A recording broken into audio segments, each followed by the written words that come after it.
Hello, I'm Finlay and you're watching the Run For It YouTube channel. Hopefully you know me by now, but if not, I've got a lot of experience of different types of running shoes, some of which have helped me qualify and race at the Ironman World Championships in Kona twice. I've also worked for Run For It for over 10 years, so have a good understanding of how others have responded to various shoe technologies over the years. This episode is a review of the brand new Brooks Ghost Max. Now, while these have been available in the US for a little bit of time, they're only just being released in the UK now. Brooks very kindly sent us a pair so we could test them out and give you our thoughts on how they feel to run in.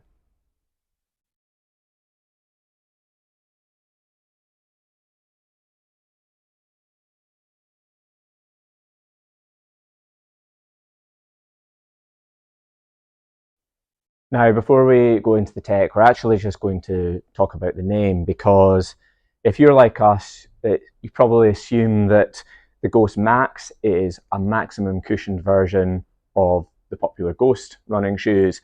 However, that is not the case. And while the Ghost Max are technically more cushioned than the Ghost, the word Max means something very different in terms of how this shoe performs and what it offers the feet. Now, we're going to cover that in a little bit more detail, obviously, throughout the episode and come back to the naming of the shoe. But for now, we are not necessarily sure that Max was quite the right name for these shoes. So, on to the tech. How are the Ghost Max different from the Ghost? Well, apart from the fact that they both share Brooks's DNA Loft V2 cushioning, the shoes are very different.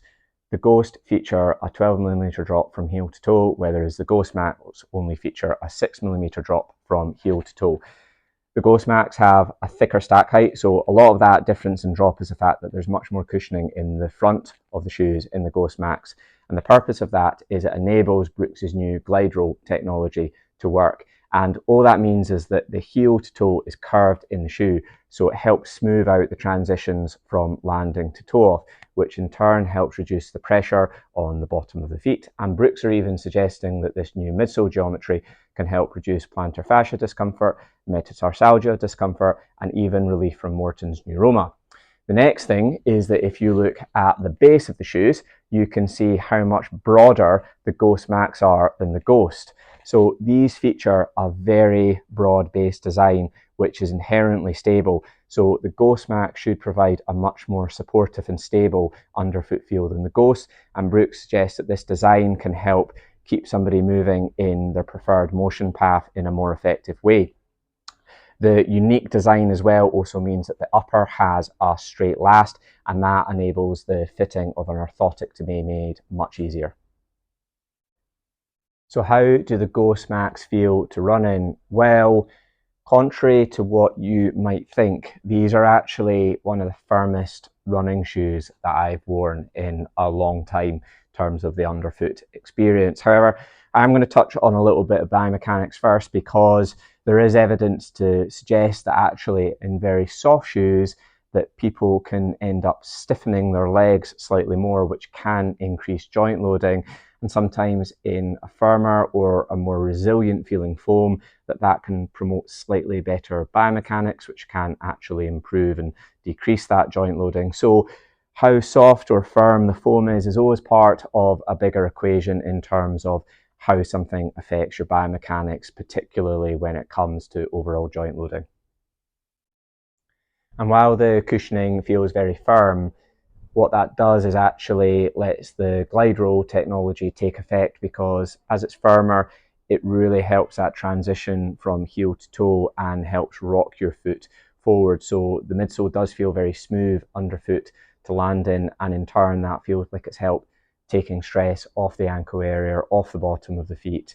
And if you look at this next video clip, you can see that transition in action from the landing through to the takeoff.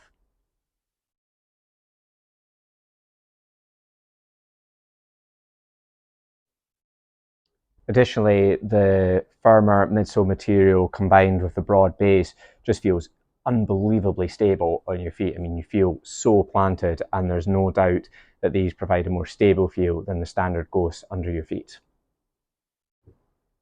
Now, I did try running at a mixture of paces in the Ghost Max, but I really didn't find the midsole responded very well to any injections of pace, and I'd be very surprised if people found these comfortable for steadier effort runs. In contrast, the Ghost actually feel pretty good if you pick up the pace and put a bit of pace into your run. So with that being said, really these feel best at those lower intensities, those recovery runs, those easy miles, and that was definitely the sweet spot for me in the shoes. In a similar vein, because the midsole does feel quite firm in the forefoot, I would personally struggle to run longer distances in these because I do prefer that slightly plusher, that slightly softer underfoot sensation for the longer days.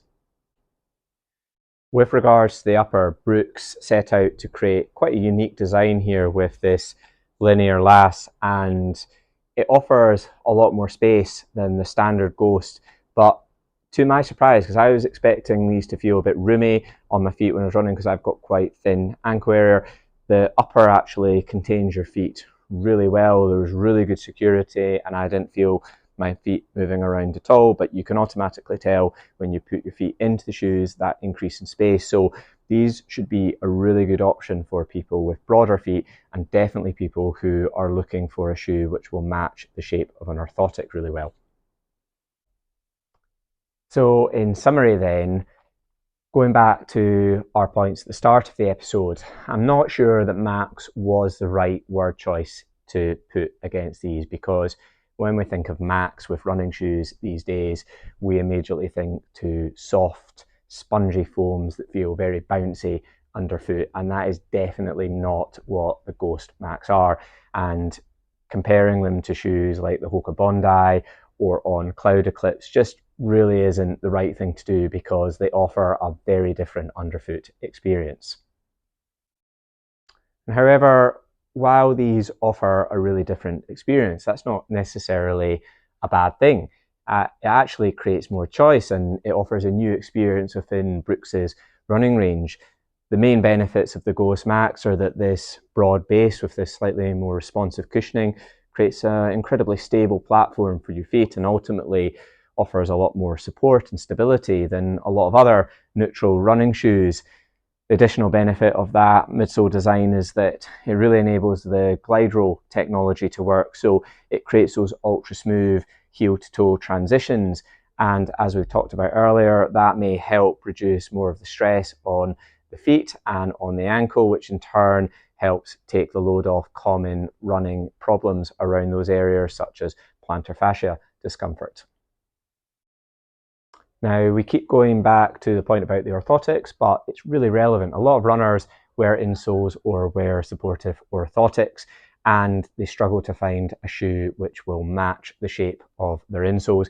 And what we commonly see is the inside fabric there, or even the outside, rubbing away because the insole is just too wide for the shoes. So this new linear lace provides a great solution for runners who have insoles or have orthotics and want something that will provide as stable a base as possible for that to function as effectively as possible.